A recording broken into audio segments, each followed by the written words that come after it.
Siswa tanya saya, "Pak, bagaimana pendapat Bapak tentang perang Israel-Palestina?" Saya bilang bukan perang Israel-Palestina, tetapi perang Israel melawan teroris. Permohonan maaf. Saya Najarudin SPH, NIP 1964 0925 2006 04 1005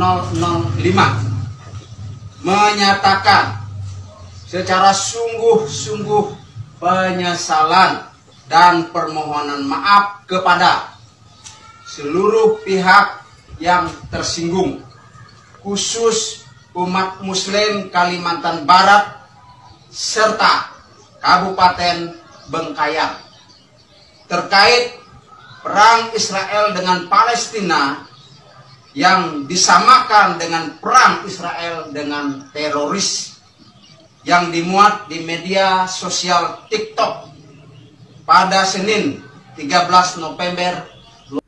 Haleluya, haleluya, haleluya. Assalamualaikum warahmatullahi wabarakatuh. Salam Aki. Aku kabarkan Injil keselamatan. Bapak Ibu Nasi Tuhan, ketemu lagi dengan saya Evangelis Avraham Effendi Usman. Bagaimana kabar Bapak Ibu semua? Tentu luar biasa. Nah saudaraku para pencinta Injil Habagat, bagaimana tanggapan kita semuanya setelah sama-sama kita saksikan cuplikan video di awal tadi? Apa yang Bapak Ibu dapatkan? Mari kita pergunakan jari-jari kita dengan bijak untuk menulis di kolom komentar apa yang Bapak Ibu dapatkan dan apa yang Bapak Ibu dengar dari penjelasan seorang Bapak tadi. Beliau berkata, Bapak Ibu, beliau ini sepertinya seorang guru dan seorang murid bertanya kepada Bapak tersebut. Siswa tanya saya, "Pak, bagaimana pendapat Bapak tentang perang Israel-Palestina?" Lalu guru tersebut menjawab, "Saya bilang bukan perang Israel-Palestina, tetapi perang Israel melawan teroris." Ketika beliau mengatakan bukan perang Israel-Palestina, tetapi perang Israel melawan teroris. Tidak lama kemudian apa yang terjadi? Beliau didatangi dan diadili. Akhirnya beliau minta maaf. Hadir juga di situ seorang oknum. Bapak Ibu dikasih Tuhan, ini benar-benar bagi saya tidak masuk akal, ya. Benar-benar tidak masuk akal bagi saya. Karena kita melihat beberapa waktu yang lalu dan sampai hari ini masih beredar cuplikan video tersebut di mana Bapak Presiden Palestina sendiri mengutuk serangan Hamas, mengutuk serangan yang dilakukan Hamas pada tanggal 7 Oktober ke Israel. Serangan yang dilakukan oleh Hamas, mereka menembaki 5.000 roket lebih ke Israel. Jadi kalau kita pikirkan benar yang dibilang oleh Bapak tersebut bahwa Israel tidak melawan Palestina, Israel tidak menyerang Palestina, tetapi Israel menyerang teroris Hamas. Hamas yang melakukan serangan duluan. Ketika dibalas oleh Israel, Israel bukan menyerang Palestina tetapi membalas serangan yang dilakukan oleh Hamas pada tanggal 7 Oktober. Dibuktikan saudara, sebelum Israel membalas serangan Hamas, Israel mengajak rakyat Palestina yang ada di jalur Gaza supaya mereka pergi ke tempat aman, pindah ke tempat aman, cari tempat aman. Diberikan waktu 24 jam saudaraku. Seandainya Israel melawan Palestina, menyerang Palestina, Israel tidak mungkin memberitahukan rakyat Palestina supaya rakyat Palestina eksodus, supaya rakyat Palestina cari tempat yang lebih aman, pergi menjauh dari jalur Gaza, karena jalur Gaza akan diserang balik, akan dibom, akan diluluh lantakkan. Kalau benar-benar Israel melawan Palestina, langsung dibalas detik itu juga tanpa ada pemberitahuan. Ini tidak Bapak Ibu, dan itu beredar di media sosial bahwa benar-benar Bapak Benjamin Netanyahu sebagai Perdana Menteri Israel, beliau mengajak masyarakat yang ada di jalur Gaza untuk pergi mencari tempat yang lebih aman, karena tempat itu akan diserang, tempat itu akan dibom, tempat itu akan diratakan dengan tanah, karena tempat itu dijadikan tempat sembunyi oleh kelompok teroris Hamas. Coba kita berpikir, ya. Benar-benar kita berpikir, benar-benar kita merenungkan. Apakah peperangan ini antara Israel dan rakyat Palestina atau antara Israel dengan Hamas? Coba kita berpikir dengan akal yang bijak. Coba kita berpikir dengan kritis. Benar-benar kita ambil waktu, kita renungkan, saudaraku. Ayo kita berpikir. Saya dulu juga sama dengan kita semuanya yang hari-hari ini berpikir bahwa Israel melawan Palestina. Dulu saya seperti itu berpikir, bahwa yang mereka lawan itulah Palestina. Kenapa? Karena kita dimasukkan, dicuci otak kita. Diberitahukan bahwa Israel melawan Palestina, Israel melawan Palestina, Israel menjajah Palestina, Israel menembak orang Palestina. Ini yang terus-terusan diberitahukan kepada kita tanpa kita cross check terlebih dahulu, dan kita telan mentah-mentah, kita terima mentah-mentah berita tersebut tanpa kita selidiki dahulu. Apalagi zaman dulu Bapak Ibu, zaman saya belum ada internet. Internet ada tetapi tidak sehebat sekarang internetnya. Tidak semodern sekarang internetnya. Kalau sekarang kan sangat modern. Di mana-mana kita bisa dapatkan informasi. Dan di mana-mana kita bisa akses.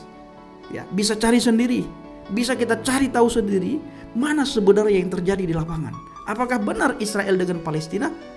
Apakah benar Israel menyerang Palestina? Apakah benar Israel melawan Palestina? Apakah benar Israel membumi hanguskan Palestina? Ternyata setelah saya mendapatkan kebenaran, saya tahu, saya berpikir dengan pikiran saya merenungkan. Ternyata yang terjadi selama ini kebalikan daripada apa yang diberitakan. Ya, seperti Bapak Guru bilang tadi, Bapak Ibu, bahwa peperangan ini bukan antara Israel dan Palestina, tetapi antara Israel dan Hamas. Seandainya peperangan ini antara Israel dan Palestina, sudah dari dulu Palestina itu hancur lebur, sudah dari dulu. Tetapi ini tidak dihancurkan, saudaraku. Padahal kita ketahui, ya, senjata Israel itu sangat canggih senjata Israel. Sebentarnya kalau mau di bumi hanguskan. Baru kali ini benar-benar Gaza itu dihancurkan. Kenapa baru kali ini Gaza itu dihancurkan? Karena pada tanggal 7 Oktober kemarin Bapak Ibu, Hamas melakukan serangan besar-besaran. Selama konflik antara Israel dan Hamas, baru tanggal 7 Oktober kemarin itu serangan yang sangat besar sekali. Serangan yang paling besar, yang paling mematikan, menewaskan 1.400 rakyat Israel. Pada tanggal 7 Oktober kemarin, yang melakukan serangan adalah Hamas. Dan ketika Israel membalas, kita mengatakan kemanusiaan. Kita mengatakan kemanusiaan. Di saat Hamas melakukan serangan, kita berdoa, ya Tuhan, berikan kemenangan kepada Hamas. Kemenangan ada di pihak Hamas. Ya Tuhan, luluh lantakkan Israel. Ya Tuhan, musnahkan Israel. Ya Tuhan, bumi hanguskan Israel. Ya Tuhan, hilangkan Israel dari muka bumi ini. Apakah begitu cara kita berdoa? Apakah seperti itu doa orang yang beriman? Ayo kita merenungkan. Benar seperti Bapak Guru bilang tadi, bahwa peperangan ini antara Israel dan Hamas. Nah, kita melihat hari ini bagaimana Gaza itu hancur. Karena serangan 7 Oktober kemarin itu sangat hebat sekali yang dilakukan oleh Hamas, saudaraku. Makanya Gaza itu hancur, supaya tidak ada lagi tempat bersembunyi bagi Hamas. Karena masyarakat dijadikan tameng oleh Hamas, dijadikan tempat sembunyinya Hamas. Gedung-gedung, rumah-rumah dijadikan tameng tempat bersembunyinya Hamas. Maka saat ini seluruh gedung yang ada di Gaza khususnya kita melihat hancur. Dan saat ini sudah dikuasai oleh militer Israel. Nah ini saudaraku, kenapa harus ya seperti kejadian di video tadi ya. Ini kita harus benar-benar merenungkan apa sebenarnya yang terjadi. Ya kita kesampingkan dulu agama, kesampingkan dulu ini, kesampingkan dulu itu. Jangan kita juga termakan omongan-omongan orang yang berkata bahwa kelompok ini itu bisa, untuk menjadi kelompok ini itu harus menghafal ayat-ayat ini, harus pintar menghafal semua kalam Tuhan. Coba kita pikirkan, masa setelah dia menghafal kalam Tuhan dia jadi seperti itu? Nah ini kan, nah coba kita berpikir dong. Ya, coba kita berpikir. Masa setelah kita menghafal seluruh kalam Tuhan, kita menjadi seperti orang Hamas? Kan tidak mungkin. Contoh, supaya jangan kaget, cepet contoh, supaya jangan kaget. Negara Afghanistan, dengar, suka lihat di TV, lihat berita, 100% Muslim. Satu orang saja non Muslim nggak ada, Muslim semua. 7 suku, 99% ahli sunnah wal jamaah, madhabnya Imam Hanafi. Tarekatnya Naqsabandiyah, 1% Syiah. Perang saudara wis 40 tahun, paten-patenan sesama Islam, bom-boman, pasar dibom, sekolahan dibom, rumah sakit dibom, masjid dibom. Presidennya namanya Burhanuddin Rabbani, Profesor Burhanuddin Rabbani, keluaran Mesir, apal Quran Al-Azhar, dipateni presidennya. Sampai sekarang bom meledak terus. Ayo, agamanya Islam tuh. Sampai kepengen ingin jalan ke Afghanistan, ingin. Coba tuh. Berarti martabat bangsa ini bukan agamanya, akhlak. Islam semua tuh. Ingin nggak? Ayo jalan-jalan yuk, plesir yuk ke sana yuk. Ingin? Setornya. Kenapa Timur Tengah itu gagal jadi negara? Orang Islam ini susah diajak bernegara. Susah. Orang Islam ini paling gampang diajak memberontak. Orang Islam itu kan baca Al-Quran. Al-Quran itu imamuna. Dalam Islam itu Al-Quran adalah imamku. Jadi kalau orang Islam itu baca Al-Quran, itu seperti mendapat perintah langsung. Dan dia nggak mau ada negara yang menjembatani ini. Nggak gampang itu ngajak orang Islam masuk negara. Wa qatiluhum hatta la takuna fitnah. Kalau Qurannya bilang begitu, dan perangilah mereka sampai nggak ada fitnah. Perang orang itu. Berat orang Islam ini diajak untuk menerima negara. Nah, di Indonesia ini capek para ulama ini, udah nyeret ini kesultanan Islam ini datang menerima republik, ya sudah.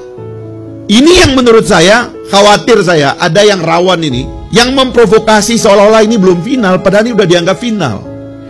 Saya terus terang kecewa betul itu dengan tokoh-tokoh tua macam Pak Hendro dan lain-lain. Kerjaannya itu gangguin orang Islam terus. Wah, ini orang mau bikin negara khilafah. Khilafah apa? Khilafah itu konsep, ada dalam Al-Quran. Itu benih. Mau jadi kerajaan, oke. Nggak ada bentuk negara dalam Islam. Mau jadi kesultanan, oke. Mau jadi republik, oke. Mau menjadi federasi, oke. Mau jadi apapun, oke. Khilafah itu benih. Khilafah itu artinya tanggung jawab, pertanggungjawaban.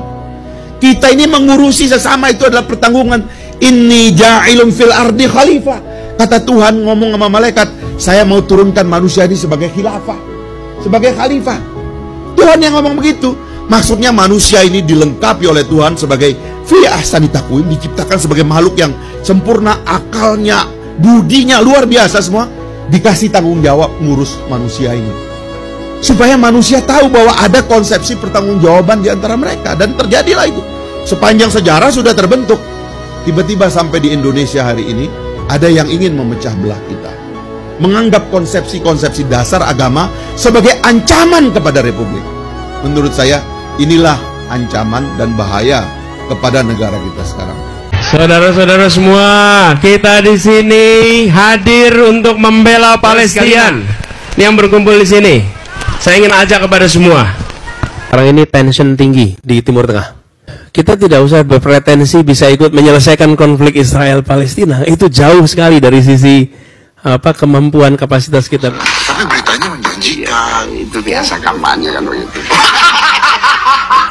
Dia hampir kemakan janji. Wong ngomong kok mencela-menceli saenake udeli dewi. Saya salut kepada orang Kristen karena dia sudah menyelesaikan dengan berbagai perjanjian itu. Berhasil mengakhiri berbagai konflik di antara sesama pemeluk keimanan itu. Ya, mohon maaf, jangan salahkan saya meskipun saya Islam. Wallahi saya Islam. Tapi orang Kristen berhasil sadar dengan permusuhan-permusuhan ini sehingga mereka membuat perjanjian di antara mereka. Ada nggak orang Kristen dan Katolik saling tebas hari ini? Nggak ada. Karena mereka terikat oleh Westphalia Agreement dan juga Peace of Prague. Umat lain, Hindu, Buddha, Islam tidak pernah punya perjanjian seperti ini. Sehingga kita apa hari ini yang terjadi? Sesama umat Islam saling bom. Masjid-masjid, ketika saya ke Mogadishu, Pak, saya masuk ke masjid aja saya harus noleh-noleh, Pak. Kalau saya masuk ke masjidnya pemerintah, saya bisa jadi diberondong tembakan oleh kelompok Al-Shabaab. Kalau saya masuk ke masjidnya Al-Shabaab, saya takut diberondong tembakan oleh pasukan pemerintah. Padahal sama pahamnya. I condemn Hamas unequivocally.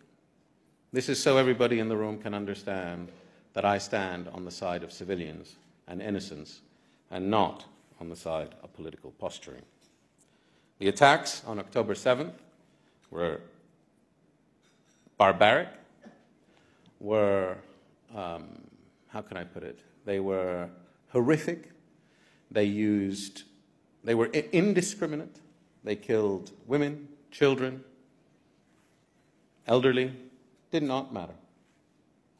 They hit civilian institutions and they hit military targets. And on top of that, it seems it's okay now to grab hostages and take them away and speak about it as if it's an act of war. That is something that we condemn. And we condemned it on October the 9th, I believe, or 8th.